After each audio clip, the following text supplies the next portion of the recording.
going to go a little deeper into Paksao and how Paksao relates to the Mukjung and how that Paksao on the Mukjung will relate to dealing with live energy from another person. So when we do Paksao on the Mukjung, I'm not just hitting it like side to side to side. If you notice when I do that and I hit it incorrectly by going side to side, notice like just the dummy body itself is moving laterally. And you can say, yeah, sure, I'm affecting the dummy core itself, but not the way that I want to do it. Because if I developed it that way, side to side to side, that means when I go to apply it this way, and say, if Phil comes in to pot punch me and he pot punches to the side like that, this is going to allow my other hand to just simply come forward. Because he's taking my motion, not affecting me correctly, he's going to the side. And as we do in Wing Chun, when one arm goes to the side, the other arm will replace it to go forward to fill that gap, to deal with the situation. But when I do the dummy form correctly, I should be going towards the center of the dummy each time. So when I do the Paksao, I'm not just going laterally to the side of it this way, but as I go forward with that, I'm doing the Paksao, I should be going forward to the dummy. So see how the dummy stand now is getting affected, not just the dummy body itself by going laterally.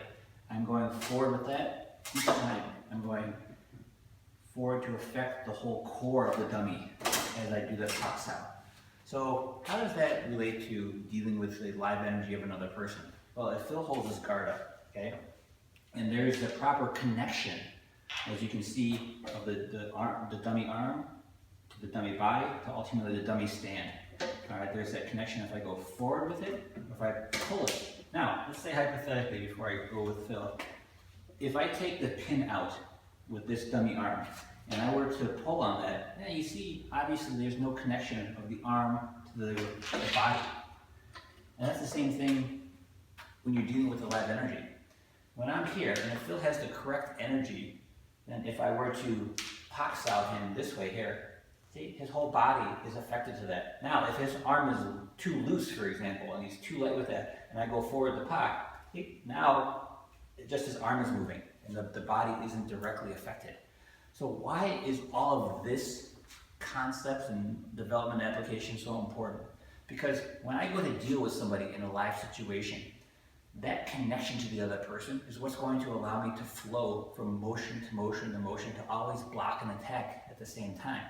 So when I come in and I come into Paksao Phil, and I Paksao and punch, and he goes to block that, see when I'm here, now through that connection that I've developed from the dummy to dealing with him in Chisao, that allows me to flow to do my block to that motion here. And I can come around and I can do an attack. Now when he does his next motion, see, I can flow with that and attack. And he does his next motion, I can flow with that and attack. And he does the next motion, I can flow and attack with that every time because of that connection. Now, that connection always starts with self, meaning that I need to develop the right tension in my arm, not too loose and not too stiff. It has to be the right balance of structure and relaxation. So I can be holding my shield in front of me, but then also that shield is mobile at the same time. And it's not just my arms, but my whole body needs to have that balance of mobility and stability. How do I develop that though? Is through Chisao. Chisao is not just me moving my arms, it's to find the right balance for my arm shield. So when I'm here and we're Chisao, I don't want to be too loose with that, I don't want to be too stiff with that. I need to find the right balance for myself, and then I go in. And when I understand the balance for myself, then I can feel the imbalance of the structure between the two of us. Now, when I'm connected to somebody and in contact, it's not just me, but now I have to see the big picture of structure of Phil and me as one. And if there's an imbalance in there, that's what's causing me to hit. That's signaling me to where to do the attack. There's no intercepting line, or there's an imbalance somewhere. That's where I can adjust to the target to make that attack happen. So remember, it always starts with you. Good luck.